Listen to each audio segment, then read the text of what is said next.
A lot of people are getting to marriage for the wrong reasons, and these are conversations we've had here many, many times. And I feel like a lot of people who are in long-term relationships want to get into marriage for different motivations. And I really genuinely would like to know, because True hasn't gotten married just yet, so I want to know, you do want to get married at some point. What is your motivation for getting married? I feel like just having a partner who I do life with, because life is already difficult on your own, but just having somebody who's there as a support system, because I believe we are human beings. We can't, live alone. So just having your person, my person, is the only thing I'm looking out for. I love that. And ultimately, that is the only reason why anyone should be getting married, looking for a friend, a long-term friend, Like, you guys have been homies for a long time. Might as well just make it, legal and get this party going even further and for a longer period of time. However, there are people who get into marriage for the wrong reasons. One, you are seeing a financial benefit out of it. And oftentimes, whenever you start a relationship from this semi-predatory position, you'll always get yourselves in trouble, because at some point one person will feel like, but there are a lot of this responsibilities on me, what are you giving? And that an equally yoked situation will always cause conflict. But there are so many other myths in relationships, especially specifically in marriage, that we also need to kind of get rid of. For example, this narrative that where aki marriage, yani ukiingia kwa marriage umeingia, like you're in it, you're never gonna leave. You know, when you say for better for worse, it's like legit for better for worse. Like, it is a life sentence, guys. You're never going to be able to get out of that situation. And in my mind, I'm just like, sorry, what? Why? Why does it sound like prison? What do you mean life sentence, that you're stuck with this person? Like, the moment you start saying I am stuck with you, I feel like that's a bad precedent. You really just need to have a conversation about why and what are the terms of dissolvement. Just like any contract you get into, what are the terms of dissolving? Like, what will you do for me that's a deal breaker and I am allowed to leave? And what will I do to you that is a deal breaker for you and I am allowed to leave? And ultimately, how can we make sure that we are living together in a way that doesn't seem like we are suffering through this marriage? So that specifically, why are we suffering through it? If it gets to a point where it's not working, just have a conversation with this person and say, hey, look, it was nice, but like, I feel like this is where we have a breakdown. Try and resolve that issue. And if truly, totally you can't, it's okay to say it's okay, I tried my hand. That's why people have second marriages and third marriages, babes. It's not a life sentence. And the thing that we usually say all the time, the husband is the provider. He is the head of the house, so he is the provider. Putting the financial strain of your marriage on one person only is seriously very unfair, to be honest. So I feel like, yeah, he can be the provider, but his role as the person in this marriage does not end at just provision. There are other things that he's a protector. He is, my person. He is a lover. He is my best friend. He is all other things. As in, his role just cannot end at protection. And also, at provision. And also, if he uses the role of provision to undermine you and to make you feel small, and to bully you and to abuse you, you can always leave, babes. You can always leave. The husband being the provider does not give him that authority to do all of these horrible things to you. Absolutely. So I feel like always have this conversation. Kathomi has said it a lot of times. Have these conversations, especially about money, before you get into marriage with people, because you'll be shocked. You'll be surprised. And read the room. Like, some people will show you signs. At a two signs, you're asking for basic nothings and they're like making it a whole task just to do this one small thing. Babe, I want to, in a story brefu. I want to buy 3 packets of milk. You think that Why will not change? buy 2? One is enough. Yeah. Like, hey. Honey, how much milk are we drinking in this house? Why are we drinking so much milk in this? You are I actually drinking saw somebody, same milk. The husband locks the unga and the sukaris and the mafutas in the bedroom. He goes with the bedroom key, and then before atoke, Amekata. If my wife, you're going to leave today, can you remove the clothes you're going to change into?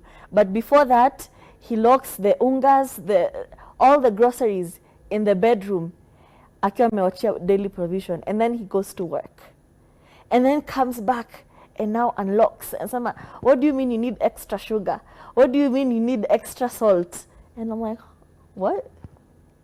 What? Be careful of who you get married to. Look, marriage is not a must. I said, let me tell you, in a must. Imagine it's not must. It's not a must. Like the title wife or husband is not, doesn't change anything about your life. It really doesn't make a difference. It really doesn't. Like you could be long-term partners, like for all I care.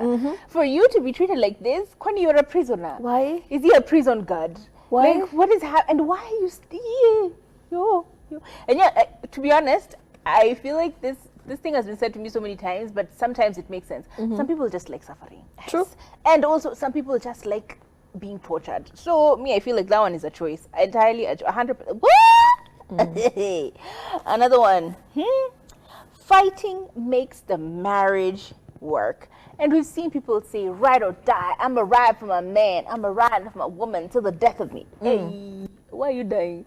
You know, why does everything have to result to death? Do you know, like, why do we have to be in constant states of fighting and unrest? Uko tu tumbo maji kila siku, because you're like, you know, if we fight through this, we shall be better in the end.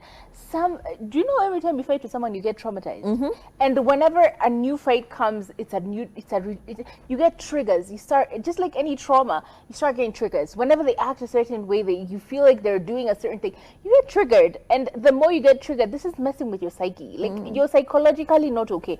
Why do you want to be psychologically unwell? Every day you're living with this person, you feel like you're fighting for your life. Actually, just, you know, marriage is hard everywhere. Marriage is hard where? Talk about yours. The same people say, you know, people are broke everywhere. Say, me, myself, and I am going through a terrible marriage situation. Don't speak for the rest of everybody, because you really don't know what's going on. People are living la vida loca. Like some marriages are so beautiful, you're like, what? I want that. Some people are such amazing partners to each other, you're like, wow, beautiful.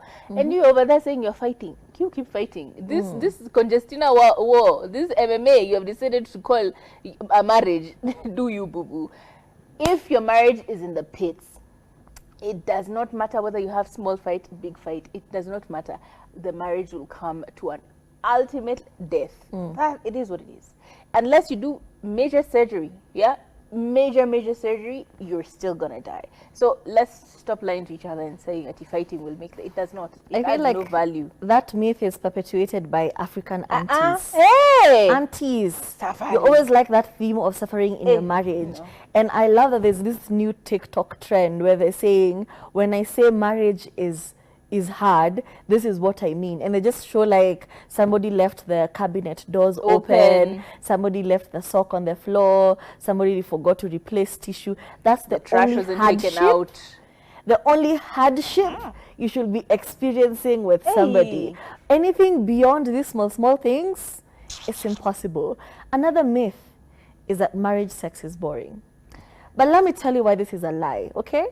Sex when you're single is interesting. Do you know why? You actually put in the work. You actually give a damn. You actually spray cologne before you go outside. When it's boyfriend, girlfriend, you actually put in an effort. You actually wax, babes.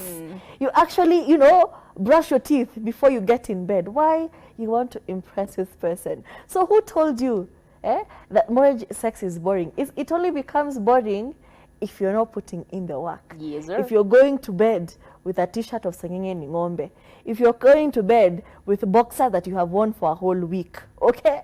That is the only way it's going to become boring. If you, young man, the only time you shaved yourself down there was when you were single, how do you expect it not to be boring and you have a whole bush? You expect your wife to appreciate that? No. If you're funky, hey, this is your wife, she's not going anywhere, so you did not shower, and you expect it not to be boring. It is only boring when you're not putting in the work. In fact, marriage sex and marriage is more interesting simply because there is, you know, that restraint. Normally when you're just dating someone, you're like, you don't want to let out that freak because you're like, hey, there's a story, they might get shocked and they disappear. But now you're married. This is you are unleashing all the freak flags. Zote zinatokelezea tu komna wave banners of freakiness because nobody is leaving. We are here. We are staying for life. And the most interesting thing is I saw a TikTok about this and someone was saying, actually, when you're dating a person, it's like you're kind of trying to resist. Like, hey, if I tell them to do that, well, they'll freak out, they'll disappear. But your wife, you'll tell them, I want you to do A, B, C, D, E. And they're like, oh, is that all? Okay, let's do it. And they will ask the same thing for you because there is that mutual trust and that mutual, you know, just acceptance of you're my life partner. If I don't get freaky with you, I have nobody else to get freaky with. And I don't want to step out on you. So what are we going to do? Let's do this crazy nonsense. See what happens. You want to, hey, boy. Dingly thing in the back of my throat. Don't play with it. Don't play with it. Let's be serious. I think in another one, Turi has mentioned this one is about marriage is 50-50, and this other one, very, very important. His people become your people. I think that narrative of like forcing issues is really, really, really, really, really detrimental to people's value. And I know it's because we like to have that, you know, camaraderie of family and camaraderie of like, yes, you know, two became one and now we became two big families and now one big family and so on and so forth. There's nothing wrong with everyone interacting. There's nothing wrong with people being close to each other. There's nothing wrong with that. But at the same time, there's absolutely nothing wrong with wanting your own boundaries, with wanting your own time and space, with, you know, being close but from a distance. There's nothing wrong with that. It really just helps with people staying sane, because you've seen all the stories about people moving into your house and it becoming difficult and the financial strain. And I think we spoke about this a few weeks ago about how living with family members can be really, really tiring and tedious. I ultimately feel like there's nothing wrong with people becoming one. If you actually get in a family where people like you and they enjoy your company and you enjoy their company, there's absolutely nothing wrong with it. But like, if you're in a situation where people don't like you and all of these things, it's okay to just be like, yeah, it's okay. These things happen. You know, his people can be your people can be their people. In fact, they can be their people together, and you can just be on your own. Sometimes you'll find the in-laws actually get along so well, they're constantly in chat with each other, but you can't keep up with that because that's just not you. Ultimately, their people become your people is a really good ideology, but if it's not working, don't force it. True. We hope you've learned something.